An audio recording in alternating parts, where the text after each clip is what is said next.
Welcome to the deep dive. We take stacks of research, cut through the noise, and basically pull out the core insights you need. To make you instantly informed. Exactly. And today, we're zeroing in on something pretty specific. If you're, let's say, in your 20s or 30s, you're ambitious, maybe hitting goals left and right. But there's a but. Yeah. But you're feeling that background hum of anxiety, maybe burnout creeping in. Well, this deep dive is absolutely for you. We've looked at advice from, really successful people who nailed the traditional script, big careers, financial targets met. It's a whole 9 yards. Right. But they woke up around 40, 45 and felt, well, honestly miserable, tired, disconnected from themselves, maybe their families. Even though on paper, they had it all. Precisely. Success on paper didn't translate to feeling good. They realized they'd been chasing kind of the wrong things. That feeling, that hollowness, despite success, it really strikes a chord with so many high achievers. It's like a crisis of alignment, almost. So our mission here isn't just, hustle smarter, not harder.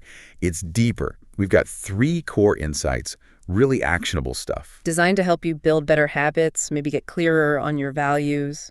And fundamentally reset what success even means to you.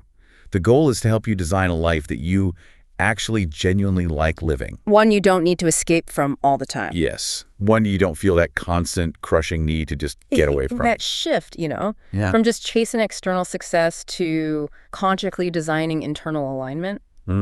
That's the thread running through everything we looked at. Okay, let's get into it. Let's unpack this first big insight. It's about direction, really. It's stop chasing the wrong finish line. Yeah.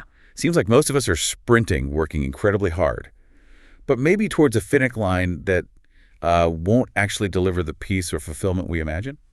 Well, the core issue, maybe the tragedy highlighted in the research, is pretty stark. Yeah. Money only solves money problems. Right. Obvious when you say it, but... But we load up these external things, a certain net worth, a fancy title. That's specific degree with this, like impossible expectation.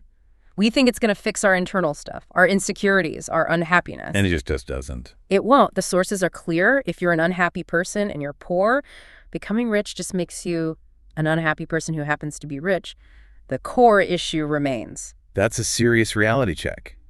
Because society, media, everything kind of tells us the opposite. Get the external stuff sorted, and the internal happiness will just follow. It feels like it should work that way. But if this research is right, it's completely backwards. And there's apparently a psychological thing happening, especially with ambitious types, that almost guarantees we don't find that fulfillment. They call it the moving goalpost phenomenon. Exactly that. Ambitious people are just wired to push forward. It's a strength, usually. But as soon as you hit a target, achieve a goal. Poof. On to the next one. Right. Instead of pausing, absorbing it, feeling the win, the brain immediately jumps to the next bigger, harder challenge. There's no end point. But hang on. Isn't that just ambition? Like, isn't that drive what gets you places? We're told that's essential. The drive itself isn't the problem. It's the lack of celebration. It's the lack of ever defining an actual finish line where you allow yourself peace. The sources use this image. Goals are like the horizon. Oh. Every step you take towards it, it just moves further away. You're constantly putting off feeling good, thinking the stress and the grind are just the price of admission for high achievement. And then, when you do hit a major goal, you instantly downplay it or forget the effort involved. You fail to really internalize the achievement. Yeah, there was this one anecdote in the material that just perfectly captured this. The person giving the advice talked about writing their first book. Took them, 3 years? 3 years, a massive undertaking. Should have been a defining moment, right? Totally.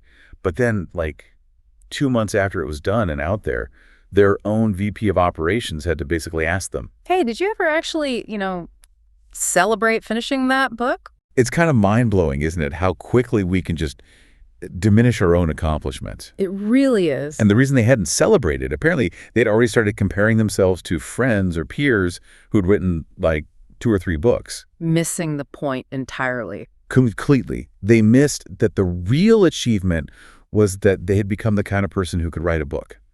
The internal transformation, that was the win, not just the physical object. And that transformation, that's the reframe we need. Real success isn't just about the external scoreboard, what you achieve. It's about who you become along the way. And crucially, how you feel during that journey. Yes. How does it feel on the road to achieving things? Because if the journey itself feels good, feels aligned, you're way more likely to sustain the effort needed for big goals. Okay, so the big takeaway from this first insight seems simple, but maybe profound. Focus on building a life that actually feels good on the inside. Right. Not just one that looks good on Instagram or, sounds impressive in a meeting. A life that looks good to you from the inside out. Exactly. Which leads us very naturally into the second key insight. It tackles the root of that exhaustion, that hollow feeling we talked about. Right. The sources pointed out that a lot of successful people aren't necessarily exhausted just from working hard. Though they often do work hard. Sure. But the core exhaustion comes because they are, and I'm quoting here, sprinting towards a version of success that they don't actually want. It's deep misalignment. Mm-hmm. This is where that really vivid metaphor comes into play, the ladder against the wrong wall. Yes. So many people, maybe unconsciously, build their career, their life, maybe even their business based on, what looks good to other people. Well, what their parents expected or what society values. Exactly, external validation. And then maybe a decade or two in, they look around and realize they've climbed really high, they're successful, but they're stuck at the top of a ladder that was leaning against the wrong wall the entire time. The whole foundation was off. And that realization, that's profoundly draining, exhausting. Okay, I get the metaphor and it sounds powerful. But let's push back a bit. How practical is this? You're on that wrong ladder, maybe making good money, you've got responsibilities. That's scary. Yeah, stepping off that ladder, maybe starting over, that takes immense courage, maybe privilege even.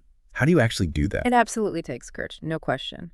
But the argument in the materials is that the long-term cost of staying on the wrong ladder, the burnout, the regret, the hollowness, is almost always higher than the short-term risk or fear of stepping off. And the recommendation is actually quite counterintuitive for high achievers. It's to start with the end in mind. Okay. But not the end result, like the job title or the income figure, the version for LinkedIn or for your parents to brag about. Right, not the on-paper stuff again. No, start with the feeling, the kind of actual day-to-day life you want to wake up in. What does that feel like? So if you're listening right now, and this is resonating, that feeling of misalignment, the questions you need to ask yourself are maybe, what kind of life do I genuinely want to live? What activities do I enjoy so much I kind of do them for free anyway? What gives me energy without needing that third cup of coffee just to get through it? Because think about it. If your main goal is purely financial, say making $1 million, well, there are countless ways to potentially do that. Yeah. Some more soul-crushing than others. Exactly. So why wouldn't you choose a path that you're actually passionate about? There was a great quote referenced from Oprah, I think. Well, yeah. Money should always come second. Passion should always come first. And the practical reason why that matters isn't just, feel-good advice. Not at all. It's deeply practical. Achieving anything significant, any major success, takes a ton of sustained work, grueling hours sometimes. Right. The grind is real. And it is just fundamentally easier to put in that massive effort if the work itself feels rewarding, if it taps into something you genuinely care about. So to you, it might even feel like play sometimes. Even when it looks like really hard work to an outsider, that intrinsic motivation is powerful. It gives you grit, resilience. Totally. Think about that analogy they used. The person who genuinely loves to walk, they're going to cover way more ground over their lifetime than someone who's just running towards a goal they hate, dreading every single step. Because the passion fuels them when motivation inevitably dips. It sustains momentum long after that initial rah-rah feeling wears off. There's a really good personal story illustrating this emotional compass. The speaker, they were running a successful Amazon business, right? Yeah, really successful by external metrics, moving like over 1,000 units a month, looked great on paper. Definitely. But they described this moment sitting in a Starbucks. And just having this sudden, almost gut-wrenching realization, I do not want to be the Amazon guy 5 years from now. It just hit them. Wow. But then, almost immediately, when they thought about the idea of coaching and helping people, there was this instant internal, like a hell yes, a visceral reaction. That's the clarity. That's the clarity. That feeling, that deep internal yes, that's what defined their path forward, the one they've apparently been on for over a decade now. That's the feeling you need to listen for, that alignment. Because when you find that, you start designing a life you don't constantly need a vacation from. You're not building an escape plan every weekend. You're building a life you actually want to be in. Okay, so that sense of alignment, finding the right ladder, Yeah. it's huge. But let's say you have that clarity now. You know the direction. How do you deal with the fear, the self-doubt, the am I good enough Yeah. that inevitably pops up when you make a big change or pursue something meaningful? Ah, yes. The inner critic. Which brings us very neatly to our third and final lesson. This one is about the engine that drives change. Confidence comes from proof, not pep talks. Yeah, this is so important. We're kind of soaked in this self-help culture that often emphasizes positive thinking, visualization, affirmations. Telling yourself you're confident. Right. And look, mindset matters, but that strategy alone is incomplete. What the research and these experiences consistently show is that real, lasting confidence. It isn't just a mindset you conjure up, it's actually a pattern. Okay, a pattern. A pattern built on what? Evidence, proof. Confidence is basically the feeling your brain, both conscious and subconscious, registers when you repeatedly show up and do the things you said you were going to do. So it's about alignment between words and actions. Exactly. If you constantly tell yourself you'll do X, but then you don't, your internal self-trust just erodes. Your brain learns not to believe you. I really like that framing. It moves away from just rah-rah motivation and focuses on the doing. The sources used a great visual metaphor for this. The confidence Jenga blocks. Yes. It's a perfect way to picture it. Think about it. Every single time you follow through on a commitment, however small, Like getting up when the alarm goes off, even when you don't want to. or finishing that report you were dreading, or doing that 20-minute workout you promised yourself.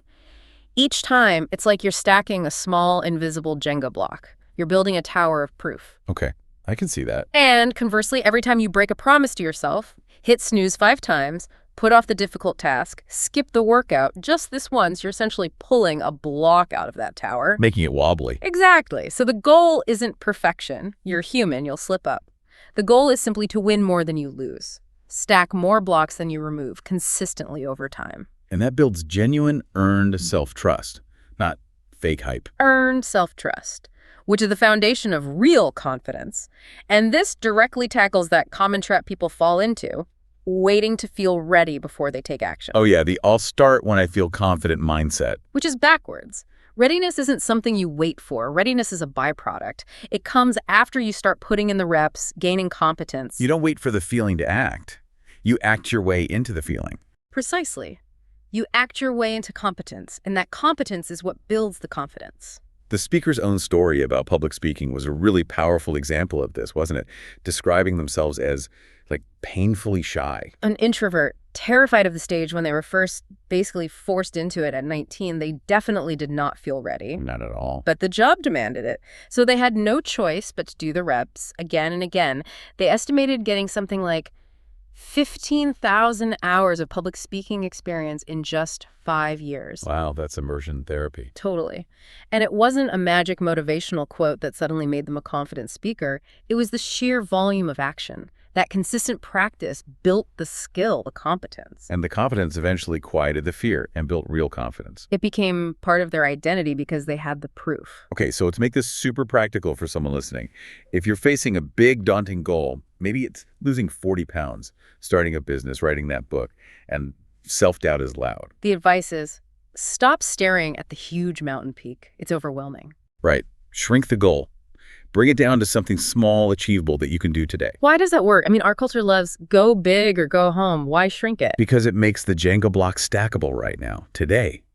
If losing 40 pounds feels impossible, maybe today's goal is just burn 400 calories on the exercise bike. Yeah. Or walk for 30 minutes. Or eat one healthy meal. Something concrete and doable. Exactly. That tiny win, that completed action, it stacks one block. It gives you that little piece of proof.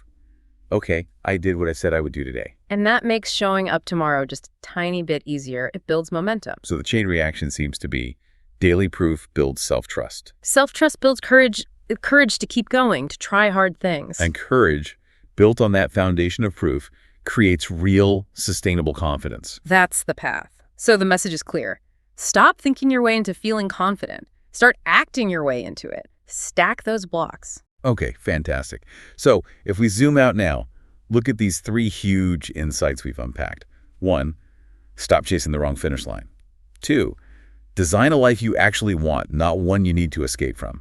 And 3, Build confidence through consistent action, through proof. It feels like they're all connected, doesn't it? They really are.